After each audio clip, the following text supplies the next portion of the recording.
Hi, everyone. Welcome to Conversations Over Coffee. I'm your host, Steve Wernick, Reb Steve, one of the rabbis of Beth Tzedec congregation here in Toronto, Ontario, Canada. And this morning we have a conversation of the Steves. You can call us Steve Eam or Steve Squared, whatever you want. But it's the conversation of the Steves. Our guest this morning is Steve McDonald, who is the Vice President for Communications and Marketing at UJA Federation of Toronto. And we are unfortunately, I think we're continuing the conversation that's been going on in the Jewish world for the last week post Colleyville, Texas, which is the question of the rise of anti-Semitism, the targeting of Jews for violence, and what are the different things the Jewish community is doing, has been doing, will be doing in terms of securing ourselves.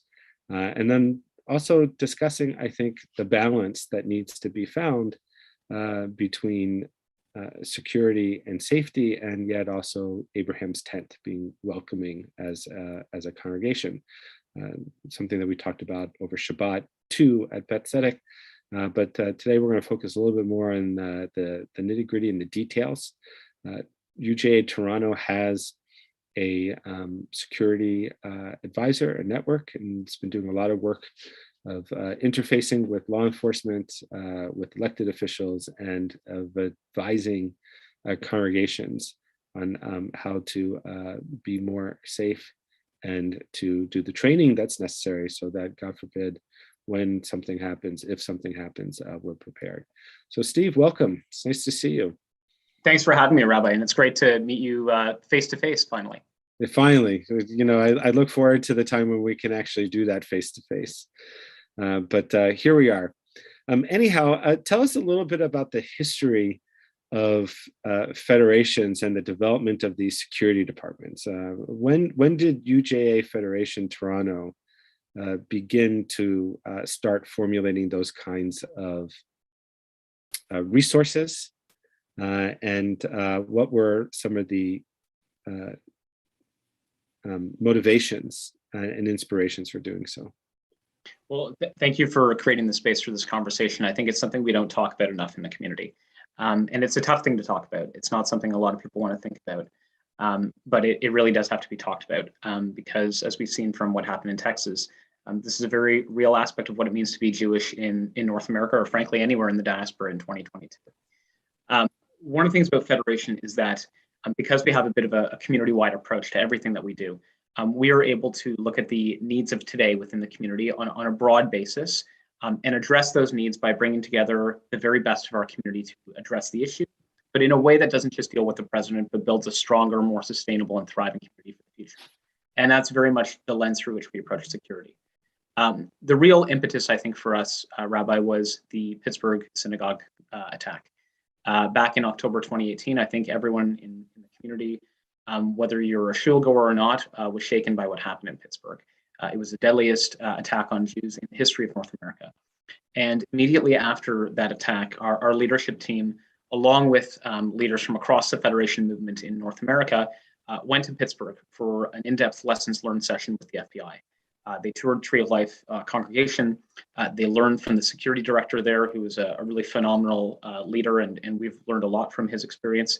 What happened, what saved lives, and what could have been done much better for next time, God forbid. And when our leadership came back from that session, it was determined essentially that we needed to make this a priority in a much more robust way as a community. And so in 2019, just a few months after that visit, we launched Uga Community Security essentially as a startup, developing a small team of really experienced security professionals who could work with our community institutions, day schools, JCCs, synagogues, camps, really to figure out what's needed in our community. And from that experience, they began building up a whole range of services and programs to strengthen security in a way that doesn't feed into fear, but builds confidence and builds empowerment.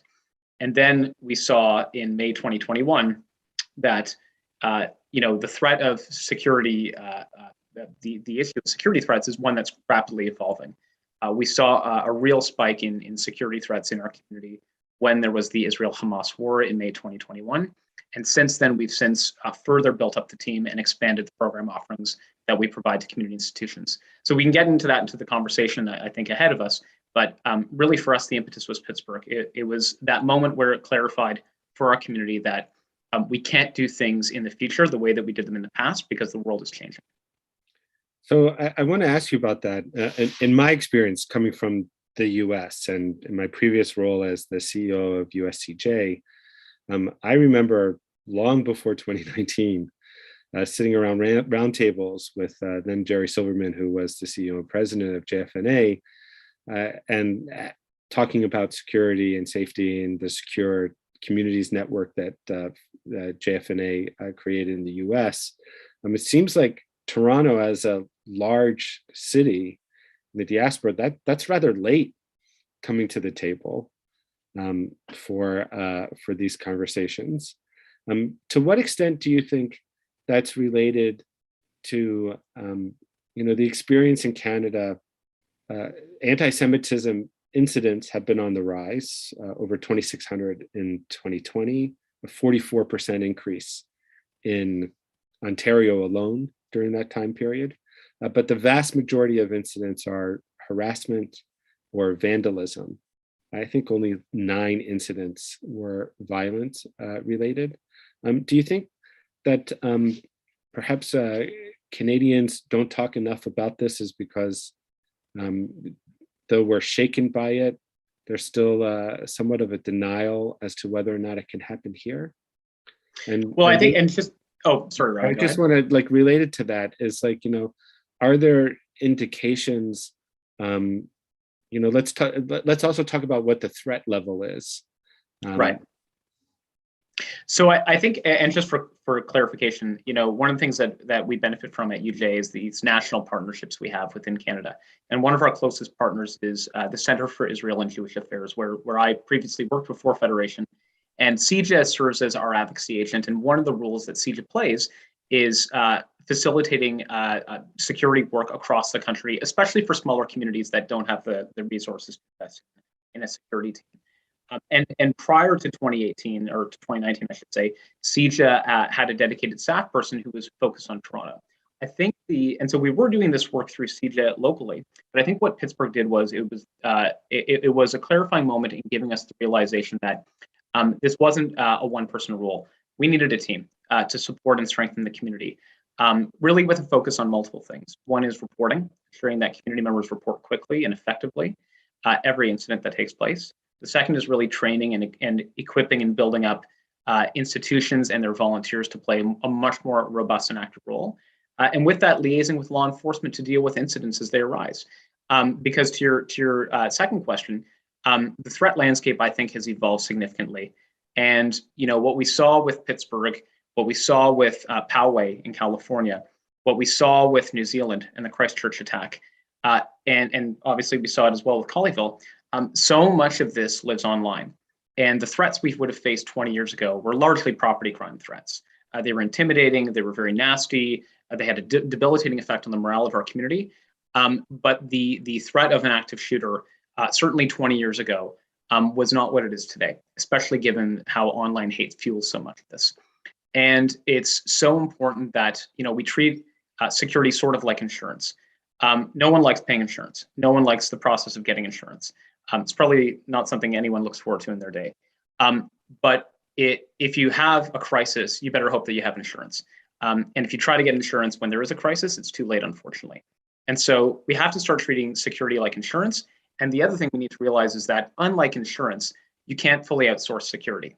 A community that fully outsources its security only to paid professionals, security guards at their synagogue, is frankly not going to be fully equipped for the new landscape. And one of the things that we did when we launched community security is we went across the diaspora to look at all of the different models for security. Places like France, places like Australia, communities that are very similar to ours, the Americans as well, obviously. And we were able to take best practices from around the world, import them, but not purely import them, adapt them for a Canadian context. But the one common thread that you're seeing in many of those communities is that the most successful communities have paired smart, strong professional services and professional security guards with the work of volunteers, community members who step up and are co-owners in the security of their institution. Not as, as guards, but as people who are informed, who are trained in emergency protocols, who can be additional eyes and ears around your shul, especially for access control. Because that's what's going to make us much safer. And actually, that's what's going to build confidence rather than feed into fear within the community. So tell us a little bit more about that. When we look at those best practices, what are the things that congregations should be doing? How do you identify the people to be trained? It's easy to identify the professionals, but which are the lay people that you identify to be trained, and what does that training look like? Right. So our primary priority right now in terms of volunteer training is focused on synagogues as well as day schools. And what we're really looking to do is deliver 2 levels, and we have multiple programs that we've had dozens of shuls go through in the last year alone. In fact, in the past year alone, we've trained roughly 400 community members. Now that's a good number, but we're a community of 200,000 people. We've got a long way to go to change the culture within our community when it comes to security. But what we're really looking to do is train two types of people. There's the average community member who will attend a synagogue, will drop their kid off at day school, but may not be able to play an active role in volunteering. We still want them to be trained with some basic skills. We want them to be trained with, the fundamentals. You don't open the door for people you don't know without having that person go through a proper security screening. If you see something suspicious in the parking lot, don't ignore your instincts. Immediately tell the security guard. If you see something in your neighborhood that's out of place, that makes your spidey senses go off, trust that, report it. And if you can only make one phone call, make it to police. And of course, call us after, because we have a security reporting hotline, but first and foremost, call police, because rapid reporting is the key to saving lives. And frankly, even with property crime, rapid reporting is the key to police gathering the evidence they need, whether it's video footage or eyewitness evidence, to identify a perpetrator and hold them accountable. So we want all community members to have a basic level of security awareness.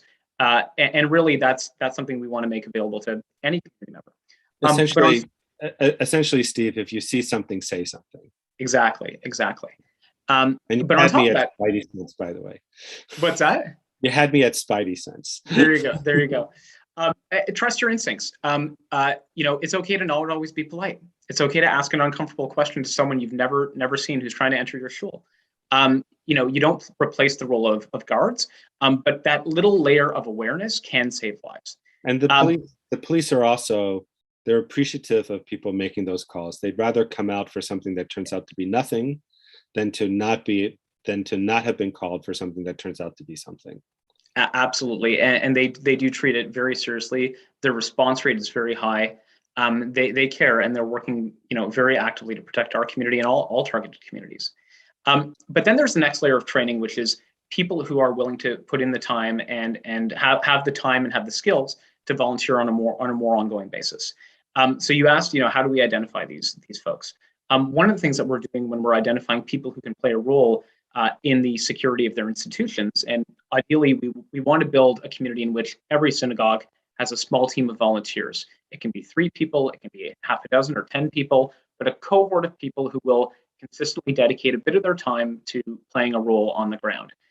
We're looking for folks who, first and foremost, are medical professionals in their synagogues. We have, a wonderful community of Jewish medical professionals throughout our city, and many of these folks are, active in their day school, they're active in their shul, and having someone on the ground who has first aid experience and trauma first aid knowledge is really key to saving lives. But we're also looking for people who are willing to put in the time, who have a degree of physical fitness, not that they're necessarily going to have to do anything physical, but people who are able to, say, lead an active shooter drill in their synagogue. They can be the ones who, God forbid, if there's a crisis, they can step up and they know exactly how to communicate with police on the scene, because that's really crucial when there is an incident. We want people who can dedicate that time and obviously have the common sense and the commitment to do so. But we have a community where, we step up in so many ways to volunteer. But we're not used to volunteering for security purposes. And that's part of the culture change we're looking to lead. How do we communicate this in such a way where people take it seriously, but also don't get locked up with fear? I mentioned it earlier. There's Juliet Kayyem, who's the used to be the Assistant Secretary of Homeland Security under the Obama administration, wrote a great piece about synagogues by definition, places of worship by definition being places of vulnerability. We come, we stand before God, we pray. The whole process of prayer is about being vulnerable. And yet at the same time, we need to create places that are physically safe. And the instinct of security personnel is to minimize risk and maximize defenses, which stands in contradistinction to the value of the synagogues, which want to be open. And somebody needs a place to come in from the cold. It's like, we want to be able to give them a cup of tea, like Rabbi Walker did. How do we balance that, and how do we convince people of the seriousness of this work without also scaring them to death about coming to shul? I think that is the challenge. I mean, I think first and foremost, we have to establish what is the most important thing with this challenge. And without question, the most important thing is protecting life. So everything that we do has to be looked at through the lens of protecting life. But with protecting life, we're also trying to protect the Jewish way of life. And what we mean by that is, if community members are fearful to walk on the street wearing a kippah, or to have a Magen David, exposed on their shirt, this means that even if there isn't a physical security threat, there is a threat to our well-being, a threat to our sense of security, and that too is very debilitating and damaging, and that's not the path we want to go down. So I think when I think about how we're going to navigate this, I'm reminded of the fact that in many ways Toronto is an exceptional community. I'll give you an example, Rabbi. As you would know, because you've spent time in various Jewish communities around North America, we're an exceptionally pluralistic community in Toronto. Across the religious spectrum, the cultural spectrum, we're extremely diverse. We're also extremely united in a way that many pluralistic communities aren't. And so I think there's got to be a way for us to say, we don't want to lose the special character of warmth, of Yiddishkeit in our synagogues, in our day schools, where anyone can come in and be a part of the congregation, where newcomers are welcomed, where people of all backgrounds are welcomed. We want to retain that.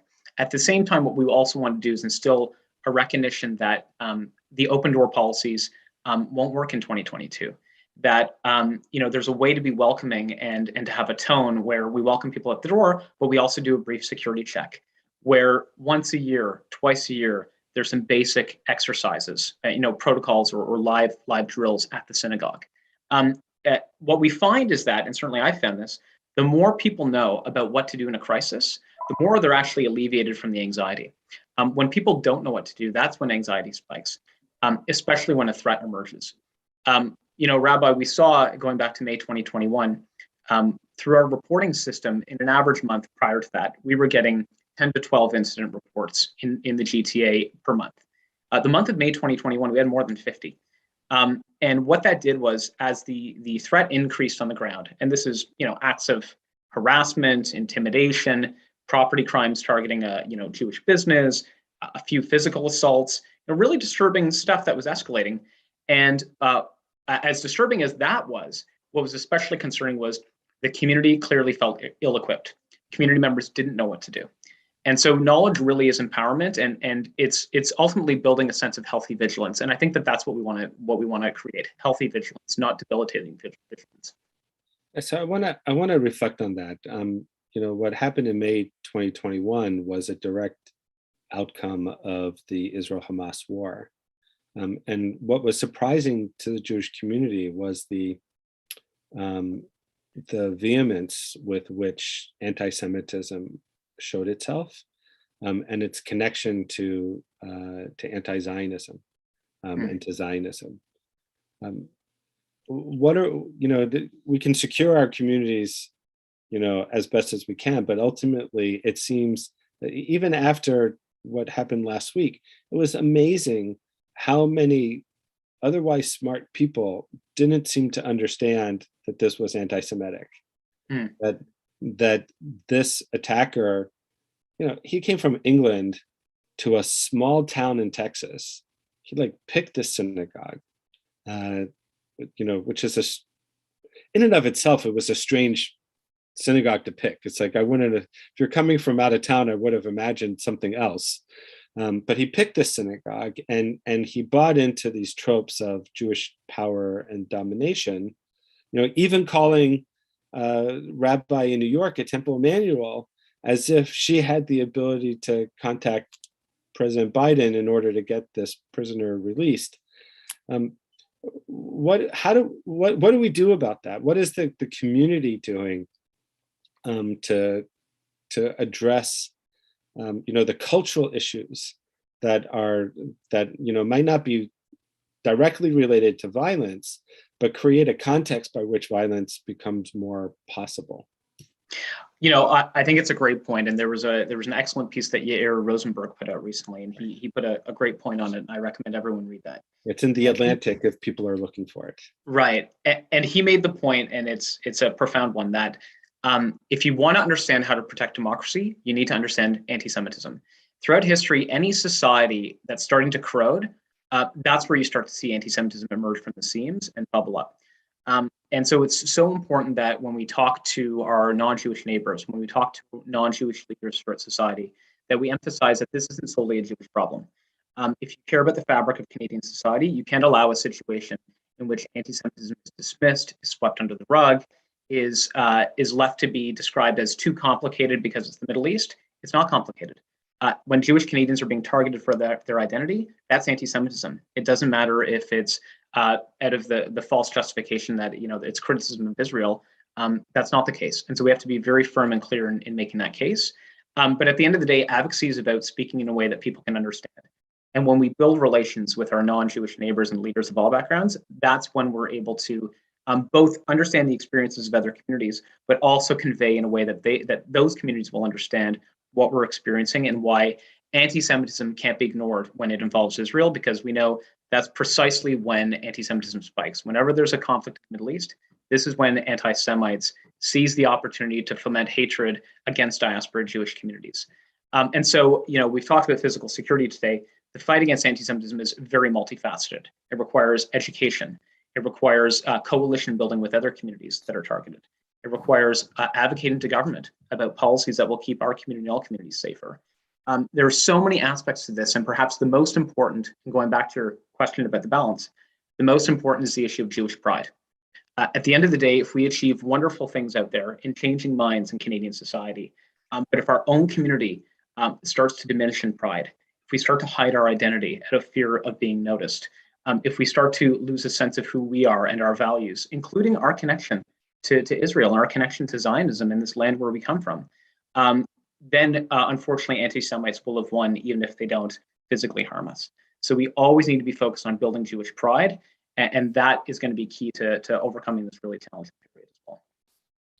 I couldn't agree with you more, and I also believe that Jewish pride comes from Jewish experience and Jewish learning and education. It's not, if you want your children, if you yourself want to feel Jewish pride, then you've got to know something, you got to do something.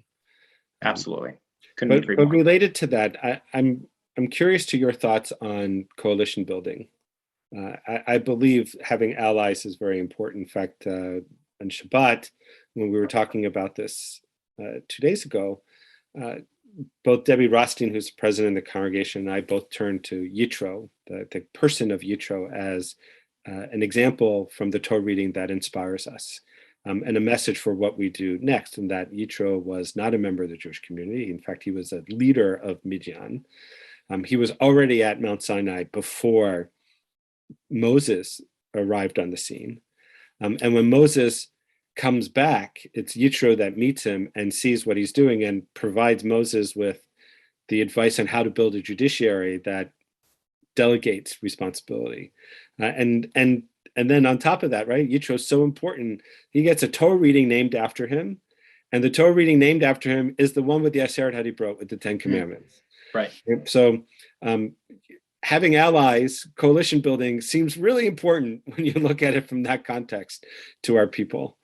But what disturbs me, and what's really challenging about that now, is that the groups and the people who we would expect to be our natural allies view us differently than, there's this gap between perceptions their perception of what they're trying, of who we are, and our own perceptions of who we are. And Right. what I mean by that specifically, which I want you to comment on, is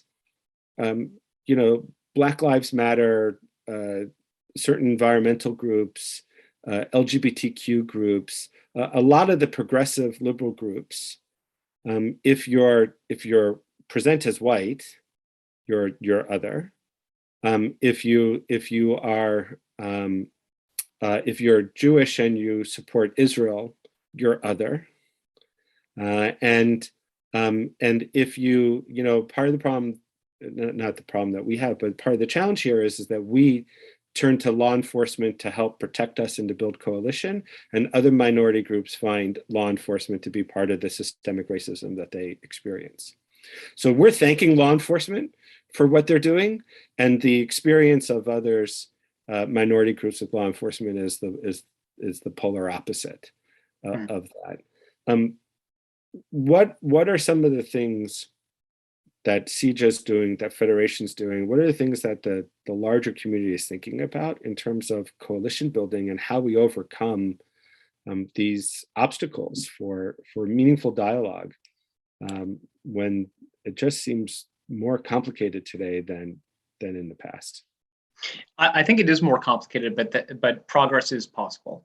And I want to contextualize it by saying the following. My father early in his career was a police officer, and he said when you're a police officer, you often find that most of your time is spent working with 5% of society. And it's usually, the 5 most troubled percent of society. And he said, if you were to develop a view of all of society based on your experience with the 5%, you could develop a very negative worldview. And so we always have to keep that in mind as a community. I've done extensive polling on this topic. I've looked at extensive polling on Canadian views toward Jews in a previous life and career-wise. And I can tell you, I have not seen a poll where you have a situation where a majority of people don't like Jews. It's quite the opposite. Usually in Canadian polling, about 15% of people, I would say, are anti-Semitic, and about 50% of people have a positive view of Jews. They view Jews as a positive contributor to Canadian society. Now, when you ask about various questions like dual loyalty to Israel or some of these more complicated and subtle tropes, what you do see is higher than 15% will agree with some of those statements, largely because they're ill-informed. But even so, those statements don't garner 60, 70% of support. A significant proportion of people in this country, according to any poll I've seen, like Jews. We're one of the most liked religious groups in this country. They may not understand us, but they like, and therefore they'll listen. And people who like you will start to listen to you. And so we have to use that as a basis to say, you know what? We are obviously going to focus on those who are especially problematic, the voices that are most dangerous to us. But if we solely focus on the dangerous voices, we're going to miss the opportunity to reach people who we can reach, people who are at risk of being persuaded by the lies about us and about Israel. And so I think, once we build a basis of relationships with all of these diverse communities and speak to these communities in a language that they can understand, the idea that our story in many ways are linked to Israel is the story of indigenous people who came home. And this is frankly the opposite of colonialism. For example, that we are a people who believe in human rights for all. It's at the very core of our identity. It's at the very core of our religious mission to be a people who uphold human rights for everybody. And so I think we have to start speaking in the language of audiences that can hear, but people will only listen to you if they first like you. And building those relationships are key. It doesn't mean you build a relationship with everybody in the world. We need to be, respected and treated as human beings before we build a relationship. But we also have to be very open-minded, and we have to realize that we're 1% of this country. This can't be resolved solely by the actions of our community. We have to take ownership. We have to have a bit of a Zionist ethos of saying we're not going to sit back. We're going to take an active role in pushing back. But we also have to look for those opportunities to build relationships with people from all communities who will listen to us on the basis of those common concerns. So I just want to point out that it was Irwin Cotler who first proposed the notion of an indigenous people returning to their indigenous homeland. Right. And he did that at the General Assembly meeting of Jewish Federations of North America. I don't remember when, but there's an excerpt of it in The Zionist Ideas by Gil Troy. Check in my library for a second. Yeah. Irwin, which of course is, somebody that many of us in Canada, especially in the Jewish community, admire greatly. All right, so Steve, much more to be discussed on this. I think the takeaways that I hear from you are, first and foremost, our guiding principle in the safety and security of our institutions and of our communities is the notion of pikuach nefesh, is the preservation of life. And we have to find ways to balance that with the preservation of our way of life, which is also a welcoming, inclusive community that that understands the vulnerability of the religious experience. And then secondly, the larger issues of anti-Semitism in Canada, we have to keep within the context of all the data that's available, and not just the narrow 15% or so that will express anti-Semitic sentiment, but the more than 50% that say that they like the Jews. And we have to find ways to reach those communities, sometimes perhaps bypassing some of the more organized elements of the communities that aren't listening to what we have to say because of their views that exclude us for whatever reasons. But I think still, where possible, build bridges where we can, and that this is, the anti-Semitism has been around for thousands of years. It's not going to disappear easily or at all, and it's an element, unfortunately, that we have been vividly reminded that we constantly have to remain vigilant towards addressing in all of its ways. Rabbi, did I get it? Did I get all from you there, Steve? Yes, but I want to take 30 seconds to add one more thing. If you listen to the stories of the people who survived Tree of Life, they will tell you training saved our lives. Yes. If you listen to the Rabbi Walker of Colleyville and Jeffrey Cohen, the other survivor, one of the other survivors of that attack, they both said training saves lives. I want to appeal to anyone who's watching. If you get an opportunity to attend a training session at your shul, at your child or grandchild's day school, a UJ community security briefing, please join it. Training may save your life one day. We learn how to swim. We learn what to do in a fire drill. We learn all kinds of basic things, and we just have to adopt this, not out of fear, but out of a sense of empowerment. Please take training if you get the opportunity to take it. And so if you're interested in training at Beth Tzedec, please contact me for that. We do, at the very least, do an annual training on these issues, and we're probably going to kick that up a notch as well, because more training is just more training. And the purpose of training is that should, God forbid, these circumstances arise, your muscle memory kicks in, and you know what to do because you've practiced for it.